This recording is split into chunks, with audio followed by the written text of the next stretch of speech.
안녕하세요. 순천향대학교 서울병원 박수빈입니다. 네, 안녕하세요. 고대 안암병원 회계학과의 박기수입니다. 네, 오늘은 대한회계학회와 비욘디가 함께하는 라이브 강의 두 번째 시간입니다. 고려대 박기수 교수님께서 굉장히 새로운 회계학 주제를 가지고 오늘 강의를 해주실 건데요. 이 분야에서 연구도 많이 하시고 굉장히 유명하신 분입니다. 그러면 박기수 교수님께 재밌는 강의 부탁드립니다. 네, 소개 감사드립니다. 오늘 제가 말씀드릴 내용은 이제 내장 비만과 대사 건강을 회계학 영상으로 보는 부분입니다. 그래서 비만 너무 많은 분들도 아시고 저도 비만인데요. 네, 비만의 이제 정의는 WHO에서 다음과 같이 되어 있죠. 비정상적 혹은 과도한 지방 축적. 근데 비만이 안 좋은 이유는 단순히 입고 싶은 옷을 못 입고 이런 것이 아니라 이게 비만할수록 이 건강에 대한 위험도가 굉장히 증가한다는 데 있습니다. 그래서 이제 WHO에서는 30, 우리나라에서는 25 BMI를 기준으로 이제 비만이라고 하고 있죠. 그런데 잠시만요.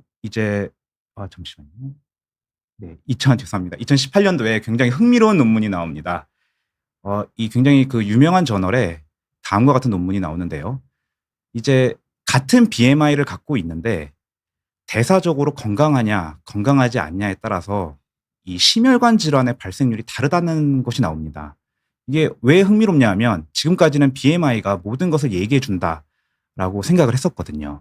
그래서 보시면은 처음에 대사적으로 건강하고 BMI가 그러니까 체중이 정상인 사람은 12년 뒤에도 이걸 추적 관찰을 했는데 이 심혈관 질환을 일으키는 비율이 변하지 않습니다. 지금 1이죠. 1이면 뭐 동일한 거죠.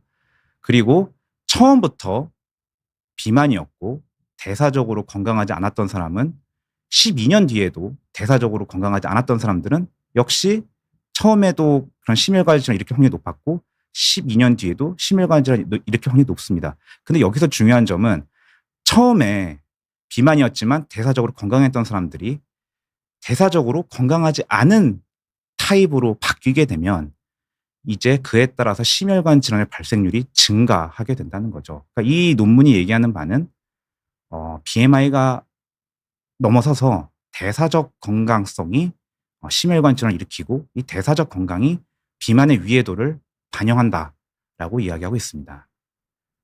그럼 대사적 건강과 대사적 건강하지 않음이 어떤 것이냐? 이 왼쪽에 보시면 왼쪽은 이 두 사람은 같은 BMI입니다. 같은 BMI인데 왼쪽으로 대사적으로 건강한 사람들은 일단 간에 지방이 좀 덜 끼게 돼 있고 내장 지방이 굉장히 좀 안정화돼 있죠. 크기가 작고 염증이 별로 없고 지금 이런 피하 지방이 살아 있고 근육에도 기름이 덜 끼게 되어 있습니다. 그리고 인슐린에 대한 감수성도 살아 있죠. 하지만 오른쪽과 같이 대사적으로 건강하지 않은 사람이 되면은 지방간이 끼게 되고 있고 내장 지방이 굉장히 커지면서 염증 수치가 올라가게 되고 근육에도 기름이 이렇게 끼게 되고 그리고 인슐린 감수성이 떨어져서 인슐린 저항성이 이제 오게 됩니다. 이게 이제 대사적으로 비건강한 거죠. 근데 이제 왜 내장 지방이 중요하냐?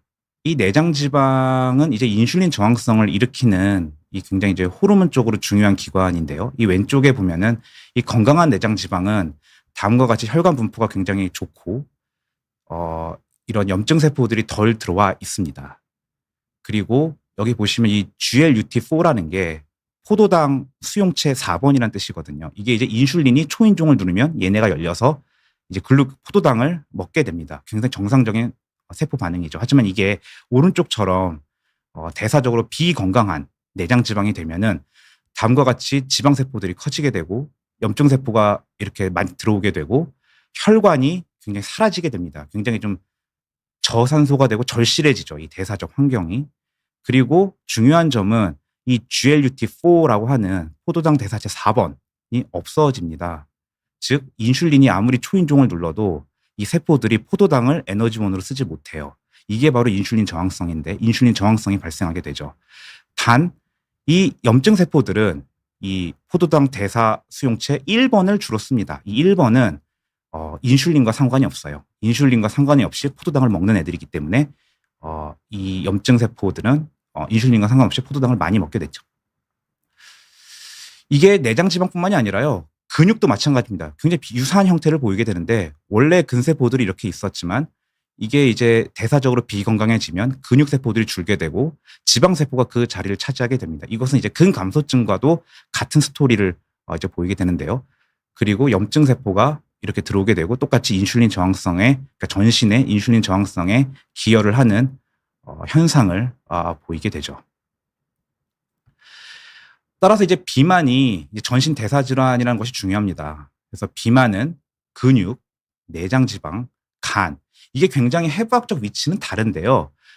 이게 전신 대사 질환, 그러니까 대사적으로 비건강한 상태로 들어가면서 이게 3대장 역할을 하는데 얘네들이 굉장히 유사하게 다 변합니다. 지방들이 증가하게 되고 염증 세포들이 들어오게 되거나 아니면 기존에 있던 염증 세포들의 활성도가 증가하게 되고 이것들이 인슐린 저항성을 다 일으키게 되고 얘네들은 전부 혈관이 굉장히 잘 분포되어 있는 기관들이에요. 그래서 전신에 인슐린 저항성을 이제 방향을 결정하게 돼서 대사적으로 비건강한 쪽으로 돌리게 되죠. 근데 여기서 중요한 점이 뭐냐면 이것들을 통용하는 언어가 바로 이 포도당 대사의 변화라는 겁니다. 즉, 이 포도당이 이런 대사의 어떤 대사적 방향성, 좋은 대사냐, 나쁜 대사냐를 정하는 언어거든요. 즉, 포도당 대사의 변화의 시작이 이 모든 것의 시작이라고 이야기할 수가 있습니다. 근데 이제 조금만 더 자세히 말씀을 드리면은 왜 그럼 이 내장 지방이냐 근육의 어떤 염증이 증가하고 대사적으로 안 좋아지는 게 나쁜 거냐는 거는 이것 때문이죠. 그 비만이 결국은 심혈관 질환이나 뭐 이런 것들을 다 일으켜서 나쁘다라고 많이들 알려져 있잖아요. 근데 이 염증이란 것이 사실은 이게 그 내장 지방이나 근육이 사실은 이 인체의 고속도로와 이제 연결이 되어 있는데 그 관상동맥이나 뭐 경동맥에 어떤 염증들이 진행되고 있는 상황이 있죠. 동맥 경화와 같은. 그런데 이런 염증 반응들이 내장 지방이나 근육의 염증이 증가를 하게 돼서 이 염증 세포들이 우리의 피를 타고 염증 세포들이 계속 만들어지게 되고 이 쌓이는 우리 골수에서 염증 세포의 생산도 늘릴 뿐만 아니라 이 우리 몸을 타고 도는 염증 세포들이 이미 기존에 활활 타오르고 있던 경동맥이나 광상동맥의 염증을 악화시킵니다. 그러면 그 동맥 경화가 계속 악화가 돼서 관상동맥이 좁아지게 되면은 심근경색이 올 수도 있고요. 아니면 경동맥에 있는 동맥 경화반들이 파열돼서 뇌혈관으로 올라가게 되면은 이제 뇌경색과 같은 걸 일으키게 되죠. 그래서 그렇기 때문에 이 내장 지방이나 이런 근육의 염증 수치를 낮추고 이런 것들이 중요한 역할을 하게 됩니다. 굉장히 흥미로운 부분은요. 이 6억 년 전에 초팔인데요. 지금 제가 말씀드린 게 이제 내장 지방과 근육, 간이 그런 지역의 염증이 증가하고 이것들이 그 우리 시스템, 인체와 연결되는 고속도로를 타서 이런 그 인체 대사 건강을 나쁜 쪽으로 악화시키고 그리고 염증 활성도를 증가시킨다 이렇게 이야기를 드렸었는데요. 이게 놀랍게도 초파리에도 똑같은 구조가 있습니다. 이게 2006년도에 네이처 논문에 나온 내용인데요. 지금 이 초파리는 이 내장 지방과 간 그리고 혈관으로 연결되어 있고 그리고 이런 염증 세포, 면역 세포들이 연결되어 있는 부분이 하나의 단위로 되어 있었어요. 얘네들이 이걸 팻바디라고 지금 명칭을 정했는데요. 이것들이 포유류로 진화를 하면서 내장 지방, 간 이런 식으로 이제 진화가 되면서 진화가 됐다고 보는 거죠. 그러면 기능은 유지가 됐다고 봅니다. 따라서 지금 저희가 타겟으로 생각하고 있는 내장 지방이나 그런 간, 근육의 그런 염증과 전신의 그런 대사적 건강성 간의 관계가 굉장히 방향성을 잘 잡고 있는 것 같다라고 생각이 됩니다. 그래서 이게 비만에 의한 위해도를 반영하기 위해서는 단순히 물론 BMI나 허리둘레 이런 것도 굉장히 좋은 지표이긴 하지만요. 이런 그거 전신의 대사 건강의 방향성을 결정하는 다기관 영상이 굉장히 중요하게 됩니다. 그래서 이런 전신의 기관들이 서로 네트워킹을 이루면서 우리 몸을 전신적으로 대사를 좋은 쪽으로 끌고 가느냐, 나쁜 쪽으로 끌고 가느냐에 따라서 굉장히 영향을 미치고 있기 때문에 이런 다기관을 볼 수 있는 영상이 굉장히 중요하고요.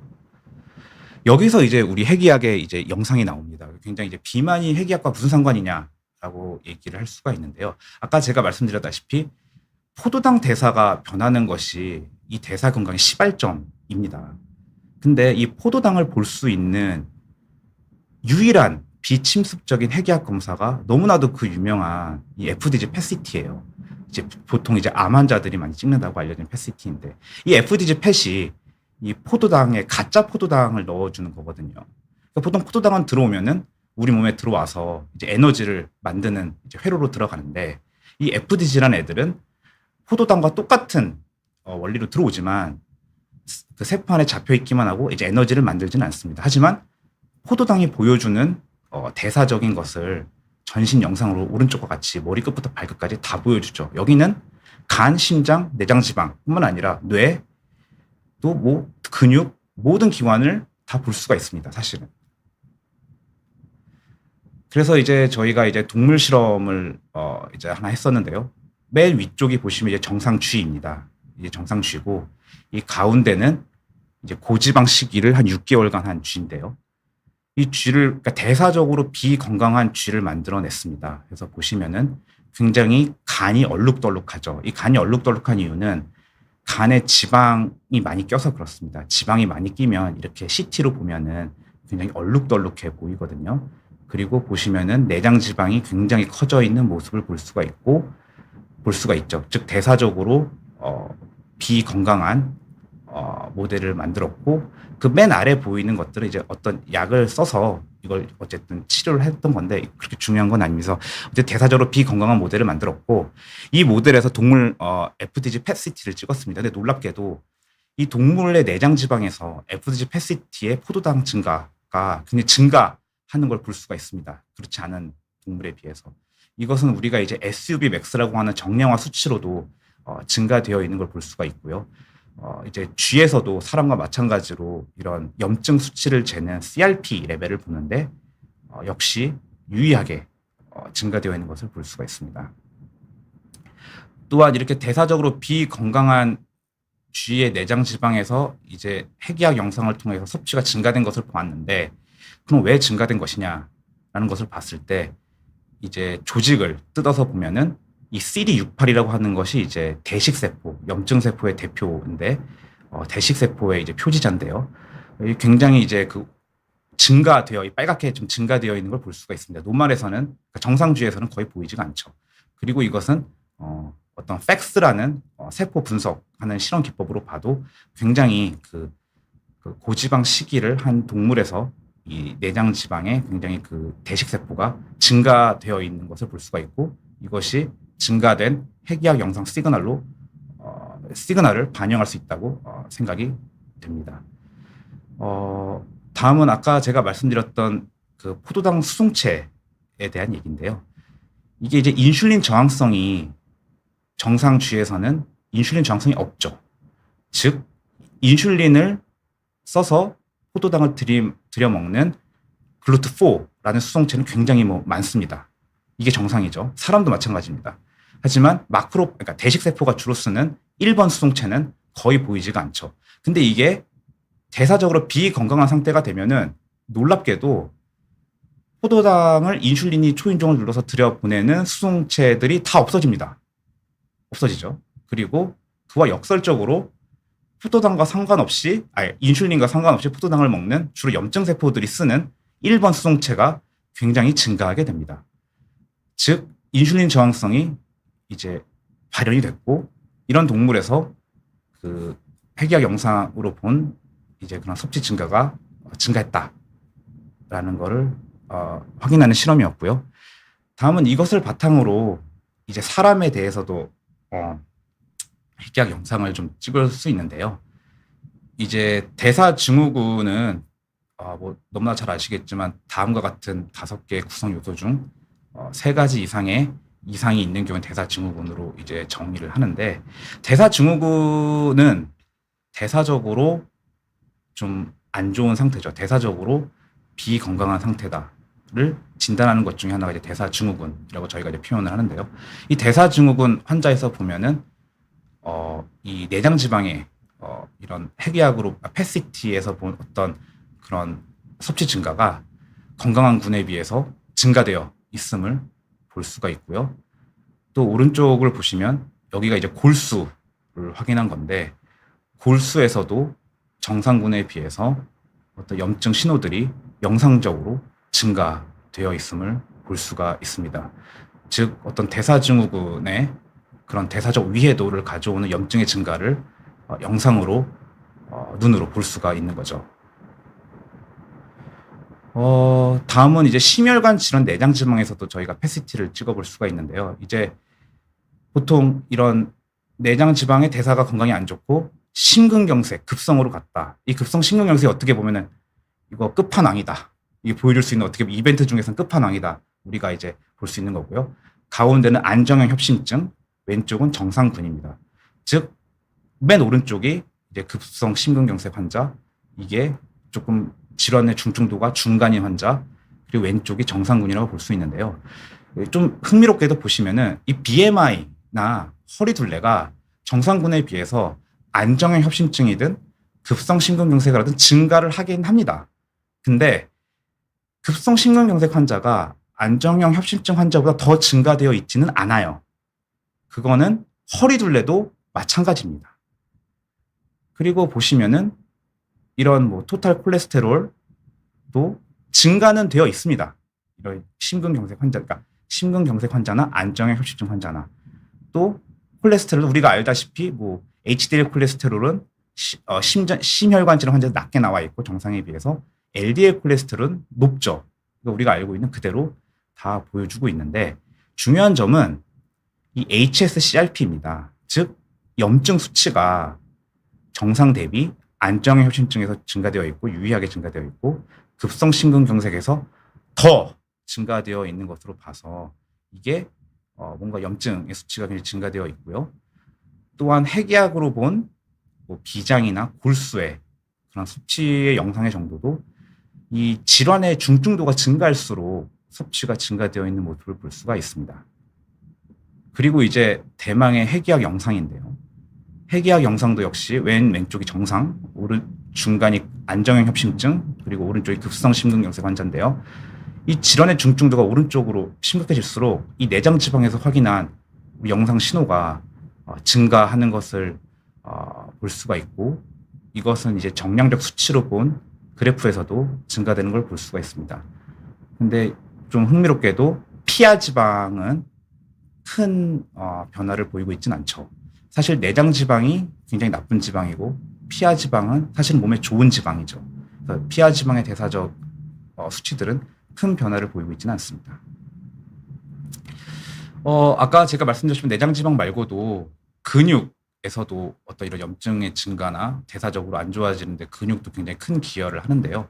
근육도 보시면은 보통 저희가 이런 근감소증을 이 스와스 머슬이라고 하는 요관 근육?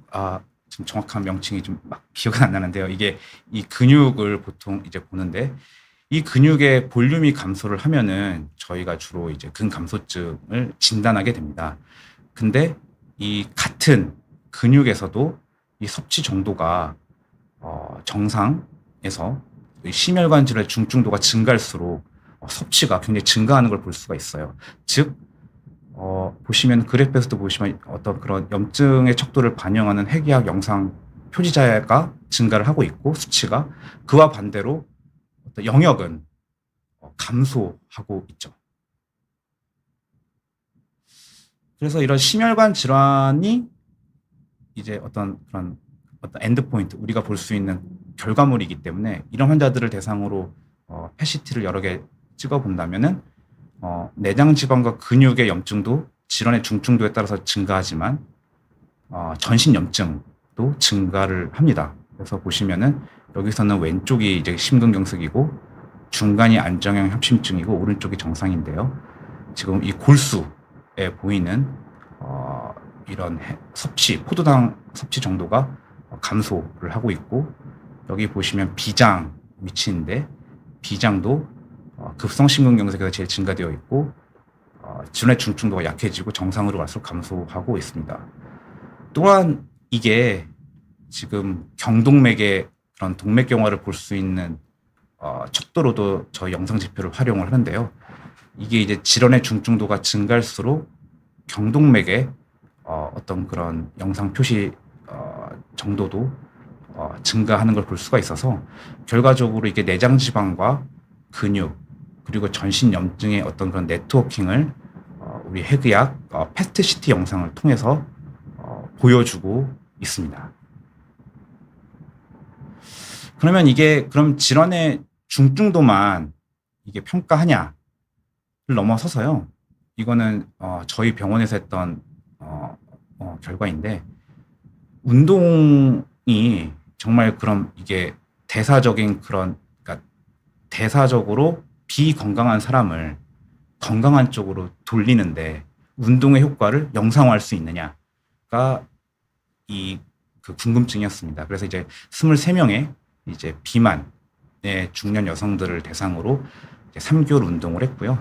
이 3개월 운동이 다음과 같이 이제 주 5일 조금 좀 거칠죠. 운동이 50분을 하는데 이 50분의 유산소와 무산소를 합니다. 근데 여기서 나온 운동 프로토콜은 이 미국 심장협회와 미국 스포츠의학협회에서 건강학적으로 유의하다라고 공인된 프로토콜이 있습니다. 그래서 그 프로토콜에 따라서 운동을 실시했고요. 이 프로토콜 보시면은 30분에 6.5km/h로 걷기를 하고 20분은 11km/h로 뛰어라라고 권고하고 있습니다. 그래서 그 권고대로 했고 이 유산소 50분이 끝나면은 몸에 8개, 10개 대근육 운동을 8에서 12회 반복한다라는 프로토콜로 시행을 했습니다. 그래서 운동을 시작하기 전에 23명의 그 프로파일은 이랬고요. 예측대로 3개월 뒤에 운동에 보시면 체중도 줄고 BMI도 줄고 허리 둘레 그리고 엉덩이 둘레 전부 다 유의하게 떨어집니다. 그리고 혈압도 감소하는 좋은 효과가 있고요. 그 염증 수치도 떨어집니다. 그리고 영상으로 보는 수치도 왼쪽이 운동 전, 오른쪽이 운동 후인데 운동을 3개월 하고 나서 저희 FDG 패시티로 촬영을 해보면 드라마틱하게 영상 시그널이 떨어지는 것을 볼 수가 있고 그에 반해 피하 지방은 큰 변화를 보이고 있지 않습니다. 그래서 이게 운동의 그 대사를 건강한 쪽으로 돌리는 효과가 분명히 있고 이거는 내장 지방의 염증을 떨궈서 결국은 전신의 염증을 떨구게 되고 이것이 대사적으로 비건강한 상태에 있던 사람들을 건강한 쪽으로 돌릴 수 있다라는 것을 보여주는 연구였고요. 여기서 더 나아가서 뭐 예를 들면 암 같은 경우도 비만이 일으키는 것들이 좀 많이 있습니다. 근데 그 중에 하나 대표적인 게 이제 자궁 내막암인데요. 자궁 내막암도 비만이 사실은 굉장한 위험 요소로 알려져 있는데 이 자궁 내막암에서 예후를 결정하는 인자 중에 하나가 이 림프절 전이가 있냐 없냐입니다. 근데 이 림프절 전이가 이제 오른쪽에 있는 군이고 왼쪽에 없는 군인데 이 림프절 전이가 있는 군이 보시면은 역시 여기 HSCRP라는 항목이 굉장히 중요합니다. HSCRP 그리고 비장과 이게 염증을 보는 수치들이었죠. 전신 염증. 이 전신 염증이 다 증가되어 있어요. 사실은. 그리고 뭐 종양 표시자들도 당연히 증가되어 있죠. 악성도가 높고 더 암이 악독하다고 생각이 되니까요. 그래서 근데 흥미로운 점은 이렇게 악성도가 높다. 그러니까 좀 공격성이 강한 암 그룹군이 그렇지 않은 그룹군에 비해서 전신 염증이 다 증가되어 있고요. 그리고 이제 암 환자들이 저 PET-CT를 찍는데 PET-CT에서 이제 암뿐만이 아니라 내장 지방을 분석해 보면 이 임파선 전이가 있는 환자들이 그렇지 않은 군에 비해서 내장 지방에서 이 PET-CT로 본 업테이크, 그러니까 섭취 정도가 굉장히 높게 나타납니다. 그리고 이거는 정량화 수치에서도 높게 나타나고 있고요. 그에 반해 피하 지방은 역시 큰 변화를 보이고 있지 않아요. 그래서 이것만 봐도 내장 지방의 염증이 원인이 그러니까 대사적에 안 좋은, 그러니까 내장 지방의 대사적 비건강이 원인이 될 수 있는 암의 악성도나 암의 그런 그 발달에도 영향을 주고 있다. 내장 지방이 그런 것들을 저희가 확인할 수가 있습니다. 그래서 요약을 하자면 내장 지방 증가는 대사 건강에 중요한 영향을 미치는데 특히 이런 염증성 내장 지방의 증가가 이제 심혈관 질환 위험을 높이는 건 너무 잘 알려 있죠. 근데 저희 핵의학의 FDG PET-CT는 포도당을 활용한 핵의학 영상 기술이고 이것은 내장 지방의 기능 이상 및 우리 인체 전신의 대사 건강 상태를 시각적으로 평가할 수 있습니다. 따라서 우리 영상 기법을 통해서 대사 건강의 유형이 건강하냐, 비건강하냐를 구분할 수도 있고요. 그리고 향후에 그런 심혈관 질환 위험을 예측하는 데 도움이 될 수 있고, 또한 운동이나 뭐 섭식, 또 요새 되게 좀 인기인 위고비와 같은 GLP-1 수용체 작용제와 같은 어떤 대사 건강에 영향을 미치는 약물들을 투여했을 때 그것들의 치료 효과를 예측한다든지 아니면 치료 효과를 평가하는데 우리 핵의학 영상이 활용될 수가 있겠습니다. 네, 감사합니다. 아, 네. 박기수 교수님 너무 재밌고 유익한 강의 감사드립니다. 저도 핵의학과 의사지만 굉장히 신선하고 정말 선구자적인 그런 마인드로 연구를 하시고 그런 게 너무 멋있으신데요. 제가 이제 궁금한 게 첫 번째 슬라이드였나요? WHO에서 이제 BMI 수치에 따라서 이제 위험도가 건강의 위험도가 증가한다고 하셨는데 이제 우리나라는 조금 BMI 수치가 좀 더 낮게 이제 기준을 잡잖아요. 그래서 그런 건 어떻게 우리나라 사람들은 받아들이면 될까요? 아무래도 이게 BMI가 이제 WHO가 쓰는 이유가 이제 굉장히 좀 간편하잖아요. 네. 이제 큰 비용이 안 들고 키하고 몸무게만 재면은 이제 BMI를 계산해낼 수가 있고 또 BMI가 또 어느 정도는 잘 반영을 하고요. 이런 그 비만의 위해도를. 근데 이제 아마 우리나라 사람들의 경우에는 이제 체형이 서구 사람들에 비해서 조금 그런 게 좀 달라서 아마 우리나라 뭐 대한비만학회라든지 우리나라에서는 그것을 이제 25로 정하는 걸로 알고 있습니다. 네. 이제 사실 이제 서구 쪽이랑 비교했을 때 우리나라는 동양인들은 근육의 볼륨도 좀 작고 그래서 그런 것도 영향이 있지 않을까. 왜냐면 몸무게니까요. 그런 생각이 들었는데, 근데 BMI가 전부가 아니라고 하셨고, 이제 대사증후군을 진단할 때 허리둘레가 굉장히 중요하다고 하셨는데, 그 허리둘레가 이제 내장 지방을 반영하는 건 거죠, 교수님? 이제 그것도 조금 좀 생각해 볼 점이 있는데요. 이게 피하 지방이 많아도 허리둘레는 이제 크게 나올 수가 있는 그렇죠. 거죠. 사실은. 네. 네네네. 그래서 이제 허리둘레 같은 경우도 이제 어느 정도는 내장 지방이 커지면 허리둘레도 커질 거라고 이제 생각을 하지만 그렇지 않은 경우도 분명히 존재를 합니다. 그래서 이게 허리둘레만 가지고 내장 지방을 예측하는 건 조금 어려울 수 있을 것 같고요. 그리고 그래서 요새는 이제 그 인바디라든지 네. 이제 뭐 덱사라는 걸 가지고 이제 내장 지방의 어떤 그런 볼륨, 형태학적인 것들을 이제 많이 측정을 하고요. 심지어 복부 CT에서도 이제 영역의 부피 같은 것을 계산해 줍니다. 네. 근데 이제 아무래도 형태도 중요하지만 저는 이제 뭐 교수님도 잘 아시지만 기능을 보는 핵의학과 의사이기 때문에 그런 기능적인 변화를 보고 평가하는 데는 우리 PET-CT와 같은 기능적 영상이 조금 더 예민하지 않을까라고 네. 생각을 하고 있습니다. 네. 그렇죠. 그 교수님 말씀하신 대로 같은 BMI더라도 대사적으로 건강한지 아니면은 아닌지에 따라서 심혈관 질환의 위험도가 다르다고 하셨으니까 이제 그걸 알아보려면 이제 PET-CT를 찍으면 된다고 말씀하셨잖아요.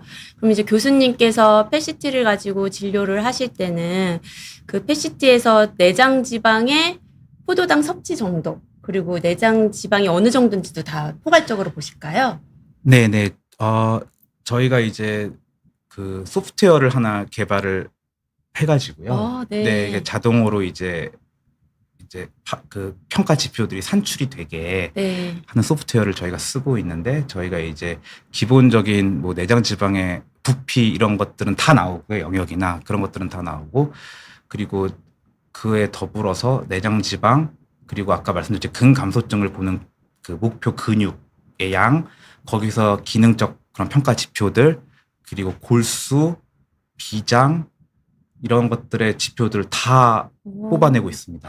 그래서 그런 네. 것들을 다 뽑아내서 그것들을 이제 좀 조합을 해서 아직 그건 나온 건 아닌데요. 그런 것들을 이제 해서 가장 이 사람의 대사 건강에 그런 걸 잘 반영하는 그런 평가 척도를 지금 모색 중에 있습니다. 와. 네. 그럼 정말 영상을 찍어서 뽑을 수 있는 걸 다 보시는 거예요. 네. 저희가 뭐, 이제 일반적으로 해기학과 의사는 암을 찾는데 이제 교수님께서는 거기서 보이는 모든 그런 대사적인 정보를 다 이제 수집을 하시는 것 같아요. 근데 방금 궁금했는데 그러면은 그렇게 찍다가 우연히 암을 발견하신 분들도 계시나요? 네, 이게 보통 저희가 이제 주로 이제 암 환자가 아닌 분들이 찍는 패시티는 주로 건강검진 네. 패시티가 많지 않습니까, 네. 교수님? 근데 이제 그 저희 패시티 건강검진이 교수님도 잘 아시겠지만 굉장히 예민해요. 네. 그리고 사실 다른 검진에서 발견 못하는 암을 꽤 많이 찾아내거든요. 그렇죠. CT나 근데 이제 많은 이제 시청자분들도 그렇고 다른 유튜브도 제가 뭐 보려고 본 건 아닌데 보면은 피폭이 너무 많다. 저도 봤습니다. 네. 뭐 의사는 권장하지 않는다. 뭐 이런 말씀을 하시더라고요. 근데 저는 권장합니다. 이게 의사가 뭐 많은 의사가 있을 수 있고요. 그리고 이게 수치적으로 얘기를 해야 돼요. 사실은 과학이거든요. 이게. 근데 맞습니다. FDG 패시티 한번 지금 10mSv 정도 피폭 받습니다. 네, 10. 그거 이내로 들어가잖아요. 네. 그리고 복부 조형 증강 복부 CT 8mSv 정도 받고 조형 증강 흉부 CT 6 정도 받고요. 그렇게 따지면은 그 복부 조형 증강 CT와 우리 해기학 페트 CT가 이 정도밖에 차이가 안 나요. 그리고 그게 이제 정상인 기준치가 이제 1년에 1이라고 이제 되어 있기 때문에 그거에 대비해서는 뭐 10배다. 이렇게 자극적으로 말할 수는 있지만 방사선 작업 종사자의 경우에는 1년에 50을 넘지 않고 5년에 100을 넘지 않습니다. 즉 거기까지는 괜찮다는 거죠. 그래서 제 생각에 건강검진 패시티에 10 정도 받는 거는 그렇게 피폭에 대해서 우려할 만한 상황은 아니라고 분명히 말씀드립니다. 네. 사실 외국에서는 패시티로 건강검진을 하는 나라들이 많이 있고, 우리나라도 이제 패시티 기계들이 계속 발전하면서 들어가는 방사 능량도 굉장히 적어지고, 피폭 저감 노력을 굉장히 많이 네네. 하고 있잖아요. 그래서 저희도 이제 건강검진을 이제 위험도가 높으신 분들은 패시티를 사용하면은 이제 방사능 노출보다 이익이 더 높으니까 이제 충분히 고려하실 수 있는 옵션이라고 생각하는데요. 그러면 이렇게 약간 내장 지방이나 뭐 대사를 보기 위해서 펫을 찍을 때는 네네. 뭐 어느 정도면은 찍는 거를 권장하신다 그런 게 있을까요? 굉장히 좋은 질문이세요, 사실은. 근데 이게 그게 좀 딜레마는 아니면 약간의 그 논란의 소지가 있는 것이 이게 이 대사적 건강과 대사적 비건강이 나쁘다는 거는 이미 많이 논문으로도 많이 발표가 되어 있고 이미 알려진 사실입니다. 근데 그러면은 어느 정도 이상을 대사적 비건강으로 정의할 것이냐 이거에 대한 그런 데이터들이 아직은 조금 부족해요. 예를 들자면 지방간을 예로 들자면 지방간은 이제 초음파로 많이들 보시잖아요. 건강검진에서. 근데 초음파로 볼 때 그 지방간의 중증도를 얘기하는 객관적인 스코어링이 아직 없는 걸로 알고 있어요, 제가. 즉, 이 눈으로 보는 의사가 이제 뭐 심각이냐 중등도냐 줄 수는 있는데 지방간을 어떻게 그렇게 객관적인 지표로 하는 그런 것들이 좀 하기가 어렵다고 제가 알고 있습니다. 근데 대사적 건강도 마찬가지거든요, 사실은. 근데 제가 생각하기에는 본인이 대사증후군 환자이고 그리고 대사증후군 환자이고 그리고 뭐 거미형 인간이라든지 뭐 이런 말들을 굉장히 많이 들어보신 분들이고 그리고 40대 이상의 본인의 그런 좀 대사적 건강이 걱정되시거나 아니면 가족력이 있으시거나 심근경색이나 뇌경색 또 스타틴을 복용하고 계신 분들이라시거나 이런 분들이면은 본인의 대사 건강의 프로파일링을 한번 패시티를 통해 보시는 것도 나쁘지 않은 선택이라고 네. 생각이 됩니다. 네. 그러면 이제 시청자 질문을 좀 답변을 좀 부탁드리겠습니다. 제가 질문을 먼저 드릴게요. 서춘희님께서 질문을 해주셨는데요. 60대 여자분이시고 뇌혈관 질환이 있으셔서 움직임이 적어서 식사는 적게 하시지만 체중이 많이 나가신다고 합니다. 뇌출혈이 있으셔서 왼쪽 편마비가 왔다고 하시고요. 이렇게 이제 지병이 있으셔서 운동을 못 하시는 분들이 이제 뭐 뇌출혈 때문에 운동을 못 하시는 분들도 있고 관절이 안 좋아서 운동을 못 하시는 분들도 있고 사실 운동을 못 하는 원인이 되게 많잖아요. 이럴 때 어떻게 해야 하는지 치료제가 없는지 약으로 도움을 받을 수 없는지 궁금해 하십니다. 네. 이거는 이제 제가 하는 이제 저의 핵의학 분야를 넘어서는 이야기인 것 같기는 한데요.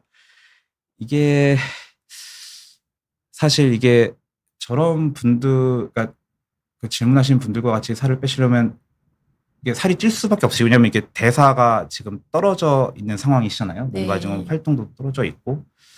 근데 아마 제 생각에는 이런 분들이야말로 뭐 위고비라든지 네. 그런 요새 나오는 그런 GLP-1 약들을 좀 드셔보시는 게 좀 어떨지 좀 생각이 듭니다. 네.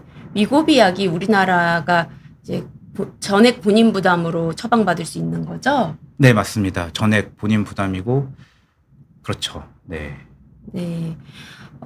오은성님께서 질문해 주셨는데요. 이분은 41세 남자분이시고, 이분은 이제 직장인이셔서 바쁘셔서 아마 운동을 못 하시는 것 같아요. 저희도 그런데, 그래서 최근 건강검진에서 내장 지방이 많다고 나왔습니다. 이분은 운동을 못 하시는 게 아니라 시간이 없어서 그러시네요. 이분도 이제 미고비를 할 수 있을까요? 뭐 제 생각에는 이제 뭐 위고비나 아니면 어떤 뭐 드시는 것 이런 것들을 위주로 이제 조절을 하셔야겠죠. 왜냐하면 이게 저도 비만이기는 한데요. 이게 저도 살을 빼보니까 이 운동도 한계가 있더라고요. 결국은. 그러니까 운동을 아무리 해도 결국은 이제 먹는 게 굉장히 중요한 것 같습니다.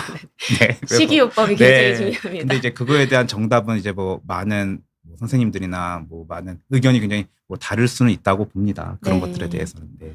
근데 저도 되게 교수님 슬라이드 중에 흥미로웠던 게 실제로 이제 연구를 위해서 이제 피험자를 리크루트 하셔가지고 고강도 운동을 시키셨잖아요. 중년 여성분들을. 네네네. 근데 보면은 50분간 유산소를 한다는 거가 정말 사실 힘든 건데 그게 국제 가이드라인에 맞춰서 하셨다고 하는데 거기서 했을 때 살이 빠지는 것뿐만 아니라 내장 지방의 FD 그 펫에서도 내장 네, 지방이 맞습니다. 예, 그게 좋아졌다는 걸 보고 아 정말 운동을 해야 되는구나 하는 생각이 들었습니다. 네, 사실은 이게 운동이 몸에 좋다고는 하는데요. 이게 조금 찾아보시면은 이 굉장히 비과학적인 얘기들이 많아요, 사실. 그러니까 그럼 운동을 얼마나, 어느 정도로, 언제까지. 예를 들면 운동선수들이 뭐 일찍 죽는 경우들도 좀 많거든요, 사실은. 네. 그러면 이게 이제 애슬릿 패러독스라고 뭐 너무나 잘 알려진 얘기이기도 하잖아요. 그럼 운동선수들은 운동을 너무 많이 해서 운동 때문에 오히려 건강을 해친 거다라고 이렇게 단순하게 얘기할 수는 있지만 그러면 이게 운동이 몸에 좋은 건데 어느 정도 해야 되지? 언제까지 해야 되지? 이게 명확하지가 않습니다. 솔직히 말씀드리면은. 그래서 운동도 그럼 어떤 운동? 유산소는 얼마? 무산소는 어떻게? 어떻게 뭐 강도는? 이런 것들에 대한 그런 컨센서스가 아직은 명확하지가 않아요. 근데 그거에 대한 컨센서스가 미국 심장학회와 미국 그 운동의학회, 스포츠의학회에서 놀랍게도 공동으로 낸 가이드라인이 있습니다. 네. 그래서 전 세계에 운동을 해서 뭔가 임상적으로 효과를 보겠다는 논문들은 프로토콜을 많이 따라가요. 그게 이제 공인된 운동이 그나마 건강에 기여할 수 있다고 알려진 기본적인 운동 프로토콜이기 때문에. 네. 그래서 이제 그거대로 시행을 했고 놀랍게도 내장 지방의 염증이 이제 뚝 떨어지는 것을 볼 수가 있었습니다. 네. 너무 신기합니다. 그리고 다음에 아톰님께서 질문해 주셨습니다. 이분도 40대 남자신데 부모님 두 분께서 다 당뇨가 있으셨고 이분도 내장 비만이 심해서 고민입니다. 아무래도 가족력이 있으시니까요. 미리 검사나 약 복용을 고려해야 하나요? 하셨습니다. 저는 한번 뭐 FDG 패시티를 건강 검진도 할 겸해서 한번 찍어보시는 것도 나쁘지 않은 생각이라고 생각을 합니다. 당연히 이제 가족력도 있으시고 내장 비만이 심하면 아마 지금은 아니시지만 인슐린 저항성이 이미 있을 수도 있고요. 네. 그래서 뭐 피 검사나 이런 걸로도 물론 뭐 호마 IR이나 당연히 나오는 수치긴 하지만 영상을 통해서도 한 번 더 정밀하게 볼 수 있는 부분도 있습니다. 네. 봄봄님께서 질문을 해주셨는데요. 대사증후군 약이 있나요? 라고 하셨습니다. 약이 있죠. 네. 예, 약이 있고 뭐 스타틴이나 또는 뭐 오메가3나 이제 피 검사 결과에 따라서 약을 주시고 또 대사증후군이 많은 환자들은 그러니까 대사증후군이 있는 환자들은 또 남성들의 경우에는 통풍 그러니까 유산 수치도 많이 높은 경우가 많기 때문에요. 약을 많이 주시죠. 그렇게 되시면은. 네네. 혹시 대사증후군이 뭐 남자와 여자의 그런 그 통계적 차이가 있을까요? 굉장히 흥미로운 질문이십니다. 네. 이게 이 대사증후군이 영어로 신드롬이잖아요. 메타볼릭 네. 신드롬 그리고 신드롬 X였거든요. 즉 원인을 정확히 모릅니다. 원인을 모르기 때문에 이제 신드롬이라는 명칭이 붙은 건데 이제 남성들의 같은 경우에는 이제 고령 연령이 증가할수록 이제 선형적으로 이런 대사가 안 좋게 변한다가 알려져 있는데요. 여성의 경우에는 이제 폐경이라는 굉장히 그 임팩트가 큰 시기가 있습니다. 폐경 전환기부터 시작을 해서 여성은 이제 폐경이 되기 시작을 하게 되면은 이 에스트로겐이 난소에서 만들어지는 것이 셧다운이 되고 내장 지방에서 만들어지게 되죠. 이 내장 지방에서 에스트로겐이 만들어지면서 이 내장 지방이 굉장히 대사적으로 안 좋게 확 변하게 됩니다. 그래서 여성들이 사실은 폐경 전환기나 폐경에 따라서 굉장히 대사적 건강에 취약하는 시기가 오거든요. 그래서 이제 골다공증도 잘 생기고 여성에서 내장 지방도 더 많이 배도 많이 나오게 되고 남성과 여성의 차이가 분명히 존재하기 때문에 그런 부분에 따라서는 이제 여성이 뭔가 좀 대사증후군에 더 취약할 수 있는 시기가 있을 것이라고 생각은 됩니다. 네. 그러게 그러면 여성분들은 약간 폐경 때 좀 주의를 하시는 게 네, 좋을까요? 네, 저는 네. 사실 그 여성의 경우 이제 폐경 전환기나 폐경기에 어떻게 그거를 대응하냐가 사실은 그런 대사적 건강이 좀 비건강으로 가는 거에 대해서 좀 영향이 많이 미칠 수 있다고 생각을 합니다. 네. 그리고 함승권님께서 질문을 해주셨습니다. 55살이시라고 합니다. 운동을 싫어하다 보니 뱃살 감량이 힘듭니다. 이거 모두 다 네. 그렇죠. 식사 바꾸는 걸로 살 뺄 수 있나요? 운동 무조건 해야 하나요? 그러셨습니다. 식사 바꾸는 걸로 무조건 살 뺄 수 있으시죠, 당연히. 네. 왜냐하면은 저도 아침마다 수영을 한 2kg씩 하는데요. 아침에 하는데 처음에는 살이 좀 빠지는 것 같은데 이게 그 먹는 거를 바꾸지 않으면은 한계가 옵니다. 그래서 오히려 더 배고파지기도 하고요. 근데 이건 농담이고요. 네, 근데 어쨌든 뭐 바꾸는 걸로 당연히 살 뺄 수 있다고 봅니다. 네. 또 질문이 들어왔는데요. 유은지님께서 질문해 주셨습니다. 최근에 폐경이 온 51세 여자분이시고 그 이후로 복부 비만도 심해지고 검사 받아보시니까 콜레스테롤 수치도 높다고 하십니다. 대사증후군 시작된 거라고 봐야 하는가요? 갱년기랑 같이 시작되는데 뭘 먹으면 좋을까요? 운동도 추천해 주시면 감사하겠습니다. 네. 그 대사증후군의 진단은 아까 제 슬라이드에서 볼 수 있다시피 이거는 그 정해진 게 있습니다. 네. 그래서 그거 5개 중에 3개 이상이면 대사증후군으로 진단을 하기 때문에 콜레스테롤 높고 복부 비만에 아마 대사증후군 진단을 받을 가능성이 높다고 생각이 되고요. 벌써 2개가 진단되실 수 있는 거네요. 그래서 제가 그렇게 생각이 되고 그리고 뭘 먹으면 좋을까요? 운동도 추천이 감사합니다. 근데 이제 운동은 이제 뭐 유산소 뭐 기본이고요. 유산소 기본이고 이제 운동에 대한 그런 프로토콜은 사실은 정해진 거는 없어요. 이게 막 정말 이게 정말 좋다라는 네. 거에 대해서 그래서 참 어려운 얘기입니다. 이게 사실 왜냐하면 이게 단순하게 생각해서 먹는 칼로리를 그 이상만 소모하면 살이 빠지겠지라고 생각을 했는데 이게 아니거든요. 이게 아니고 오히려 아닌가요? 아니죠 당연히. 예. 그리고 칼로리를 많이 그러니까 칼로리가 들어오는 거와 나가는 거에 단순히 수치적으로 계산을 하는 걸로 살이 빠진다라는 건 굉장히 좀 단순한 생각이죠, 사실은. 네. 그거는 아니고요. 그리고 이게 조금 좀 생각해 봐야 될 부분이 있습니다. 네. 그런 부분들에 대해서는. 네. 네. 이사나님께서 질문해 주셨는데요. 중성 지방 수치가 계속 높고 HDL 콜레스테롤이 낮아요. 약만으로 조절이 안 되면 어떻게 해야 하나요? 이거는 뭐 어느 과 의사 선생님을 봬도 똑같은 말씀하시겠죠. 당연히 생활 습관의 개선이 중요하고, 왜냐면 약을 평생 드셔야 하는데 약이 아니면은 당연히 이제 조금 딜레마가 올 수 있죠. 그래서 당연히 이런 것들은 섭식이라든지, 뭐 섭식은 뭐 제가 말씀 안 드려도 뭐 굉장히 많은 그런 영상이나 자료들이 이제 많이 있는 것으로 알고 있으면서, 그런 섭식과 그런 생활 습관 개선이 당연히 선행이 되어야 하고, 뭐 너무나 당연하지만 뭐 담배 술 안 되고, 너무나 뭐 당연하다고 생각되는 이것들이 사실은 기본이 된 상태에서 이제 좀 생각을 해봐야 될 문제일 것 같습니다. 네. 네. 네, 제 주변 분들도 그러시고 약간 고지혈증 약에 대한 네네. 좀 두려움, 거부감 같은 게 불신. 있으시더라고요. 아, 네. 어, 교수님 진료해 보시면 네네. 굉장히 어떠신가요? 저도 먹거든요. 네. 네. 근데 이제 스타틴이 이제 마법의 약은 아니죠, 사실은. 네. 이제 마법의 약은 아닌데, 이제 스타틴의 좀 무서운 것 중에 하나가 이제 근감소라든지, 뭔가 이제 스타틴이 근육에 좀 나쁜 영향을 미친다, 뭐 심장 근육에 영향을 미친다, 뭐 이런 연구 결과들도 좀 있기는 합니다. 그래서 어쨌든 이게 약으로는 당연히 조절이 잘 되죠, 약을 먹으면. 근데 약이 만병통치는 조금 아닌 것 같다라는 네. 생각이 듭니다. 네. 네. 다음 질문 들어왔습니다. 플라워님께서 질문 주셨고요.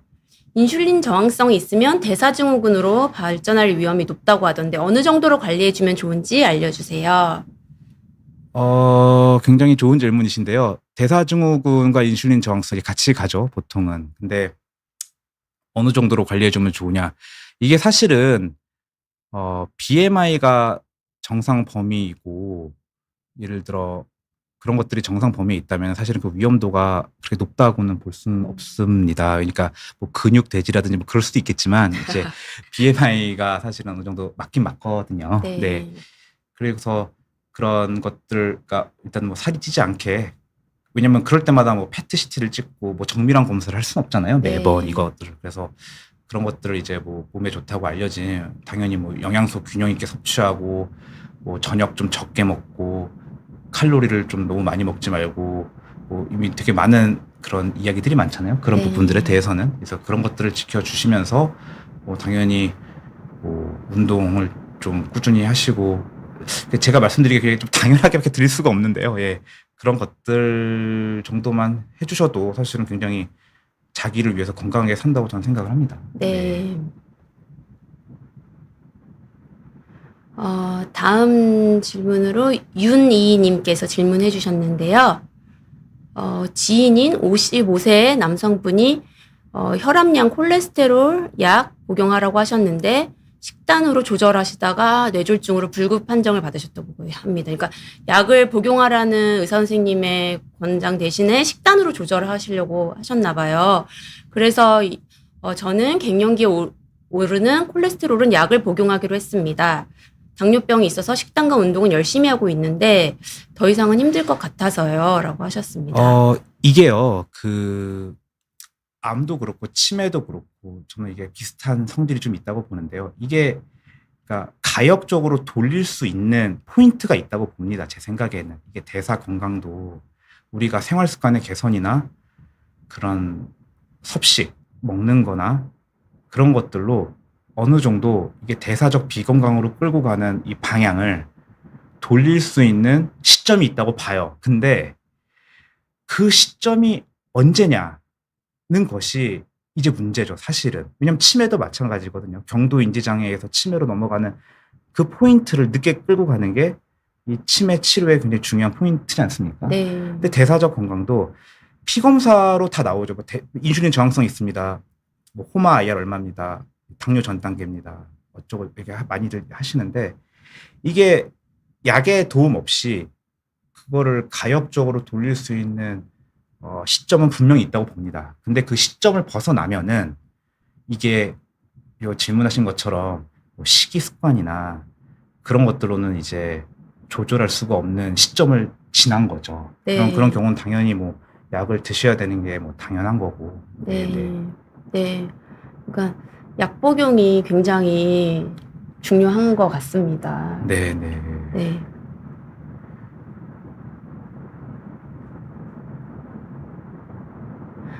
더위 먹은 북극곰님이 굉장히 귀여운 닉네임이신데요. 비알코올성 지방간인 경우에도 대사증후군에 포함되는지요? 알코올성 지방간보다 간에 주는 영향의 차이가 있는지도 궁금합니다. 뭐 굉장히 좋은 질문을 해주셨는데요. 대사증후군이면 비알코올성 지방간을 가지고 있죠, 대부분. 네. 근데 비알코올성 지방간만 가지고 있다 해서 대사증후군을 하기는 하진 않죠. 근데 보통 대사증후군으로 진단을 받으면 저도 그런데 지방간이 있습니다. 그리고 알코올성 지방간보다 간에 주는 영향의 차이가 있는지 궁금합니다라고 말씀을 주셨는데 그 간에 그 데미지를 주는 거는 비슷하지만 이제 알코올이 요인이냐, 알코올이 아닌 게 요인이냐 이제 그거고요. 이제 사실 알코올성 지방간보다 비알코올성 지방간이 훨씬 많고 네. 그리고 비알코올성 지방간은 그 원인이 알코올이 아니잖아요. 술이 아니고 지금 대사 건강이 나빠지는 거에 따라서 같이 가는 부분이기 때문에 사실은 그런 뭐 뇌심혈관 질환이나 대사 건강 비만이 나쁜 이유를 설명하기 위한 그런 것들의 이유에 있어서는 비알코올성 지방간에 한정해서 얘기를 드리는 거고요. 알코올성 지방간은 또 전혀 다른 이야기입니다. 그거는 그래서 알코올성 지방간은 뭐 뇌나 이런 데도 영향을 많이 미칠 수가 있고 그런 거는 뭐 다른 이야기라고 생각이 됩니다. 네. 오늘 교수님께서 너무 많은 질문에 다 성심성의껏 답변을 해주셔서 저도 많이 배웠습니다. 너무 신선한 이런 강의 준비해 주셔서 감사드리고요. 저희 대한해기학회와 비욘디 라이브 강의는 다음 달에도 계속 이어질 예정이오니 앞으로도 많은 관심 부탁드립니다. 박기수 교수님 감사합니다. 네, 감사합니다.